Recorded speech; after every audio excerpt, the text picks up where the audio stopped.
কি অবস্থা ভাই? এই তো মাশাআল্লাহ। আপনার অবস্থা কি, ভালো আছেন?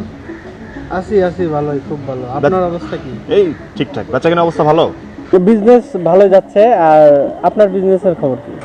উপর আল্লাহর মেহেরবানিতে মনে করেন যে আমি খুবই ভালো আছি। মানে নিজেকে মানে কি বলে যে একজন আত্মকর্মসংস্থান কর্মী হিসেবে মানে যে সেলফ এস্টাবলিশ নিজেকে করতে পেরেছি, I feel very glad and আমি নিজেকে অনেক লাকি কনসিডার করি এর জন্য। বাই দ্য ওয়ে, আমার আপনার ব্যাপারে একটা কোয়েশ্চেন আছে, ইফ ইউ ডোন্ট মাইন্ড। আপনার এডুকেশনাল কোয়ালিফিকেশন কি ছিল? ভাই আমি তো অ্যাকাউন্টিং এ মাস্টার্স করছি। আচ্ছা আচ্ছা আচ্ছা, অ্যাকাউন্টিং মানে একটাতে মাস্টার্স আর কি? জি। আচ্ছা আচ্ছা, মানে অনেস্টলি বলতে গেলে যে আমার মাস্টার্স দুইটাতে আর কি। আমি ফিনান্সে মাস্টার্স করেছিলাম ফার্স্টে, দেন পরে আবার মার্কেটিংয়ে করেছি। মেবি এই কারণেই যে হয়তো দুইটা মাস্টার্স থাকার কারণে মনে করেন যে নিজেকে একজন প্রতিষ্ঠিত ব্যবসায়ী হিসেবে নিজেকে মানে প্রেজেন্ট করতে পেরেছি মানুষের সামনে। I feel very glad. আমি নিজেকে অনেক খুশি মনে করি এই কারণে। Hey bro, I need some money, please. I am a beggar. আচ্ছা আচ্ছা, আপনি ভিক্ষা করেন? Yes. আহা, সো স্যাড। দেখছেন ভাইয়ারা ভিক্ষা করতেছে আর কি। মানে পরিস্থিতি কোন দিকে আসলে কিছু তো বলার নেই।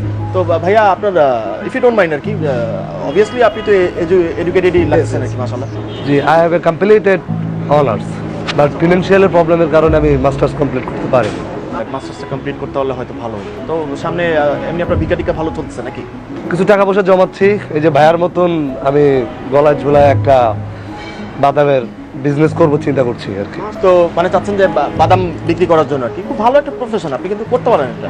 আজকে কালেকশন কেমন হয়েছে? হ্যাঁ, কালেকশন মাশাআল্লাহ ভালোই হয়েছে। আচ্ছা আচ্ছা, মেবি গার্লফ্রেন্ড। হ্যাঁ, শি ইজ মাই গার্লফ্রেন্ড। আচ্ছা, আপু কি করেন বেসিক্যালি? আমি 3টা ভাষায় কাজ করতেছি। আচ্ছা আচ্ছা, হাউসমেট হিসেবে আছেন পুরো। আপু আপনার শিক্ষাগত যোগ্যতা, এডুকেশনাল কোয়ালিফিকেশন কি ছিল? BBA complete. আচ্ছা আচ্ছা, বিবিএ কমপ্লিট করেছে, তা তো ভালোই, মানে ভালো একটা প্রফেশনেই আছে আর কি। তো ঠিক আছে, কোনো সমস্যা নেই। তো আপনাদের মাশাআল্লাহ দেখে খুব ভালোই লাগে। তো ভাই আপনার গার্লফ্রেন্ড নাই? অনেস্টলি বলতে গেলে ভাইয়া গার্লফ্রেন্ড ছিল, বাট এখন আর নাই, ব্রেকআপ হয়ে গেছে কয়েকদিন আগে। আপনি তো প্রায় এদিক থেকে যাতায়াত করেন আর কি। তো আপনি দেখছেন হয়তো একটা ছেলে এখানে বসে গুল বিক্রি করতো, ঠিক আছে, গুল পান টান এগুলো বিক্রি করতো, রহমত নামে ছেলেটা। তো ও মাস্টার্স কমপ্লিট করা। তো কয়েকদিন আগে ওই যে সিটি কর্পোরেশনের চাকরির জন্য যে নিয়োগ বিজ্ঞপ্তিটা দিল আর কি, ওখানে হচ্ছে ঝাড়ুদারের চাকরিটা কনফার্ম করছে আর কি। তো ঝাড়ুদারের চাকরি হয়ে যাওয়াতে আরও সিটি কর্পোরেশনের চাকরি। তো তারপরে আমার গার্লফ্রেন্ড মনে করেন যে ভালো পাইছে, এই জন্য চলে গেছে আর কি। তো আমার মনে কষ্ট নেই, আল্লাহ যদি নসিবে রাখে তা ইনশাল্লাহ আরও ভালো কেউ আসবে। তো ঠিক আছে নাকি? আচ্ছা ঠিক আছে ভাইয়া, তাহলে আগান তাহলে সামনের দিকে। আর ভাইয়া আপনি তাহলে ভিক্ষা ভালোভাবে কন্টিনিউ করেন, ঠিক আছে ভাই? আপু ভালোভাবে কাজ করেন, দোয়া করে আপনাদের সুখের সংসার হোক, ঠিক আছে আপু? আসেন তাহলে, ঠিক আছে। আর সবজি বিক্রি আর কিছু ভালো? হ্যাঁ, আপনারা কিছু বলতেছেন? ও আচ্ছা আচ্ছা আচ্ছা আচ্ছা, মানে বিষয়টা এইগুলা কেন, এমন কেন? তাই সত্যি কথা বলতে কি জানেন, এই যে ভিডিওটা না, আমরা কোথায় আছি? 2019, অলমোস্ট 20 তো লোডিং, কিন্তু এটা 2019-এর ভিডিও না, এটা 2020-এর ভিডিও না, হইতেও পারে এটা 2050-এর একটা ছোট্ট একটা চিত্র। আর 2050 তো অনেক দূরে, তার আগেও হয়ে যেতে পারে। এখন এই সিচুয়েশনে কি করা উচিত?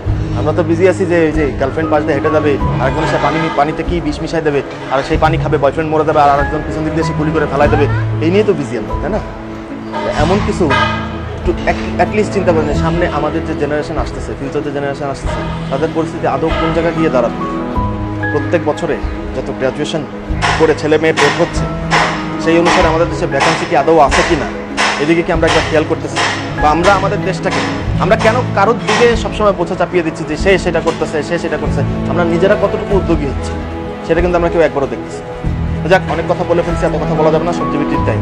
2050 সালে মোবারক।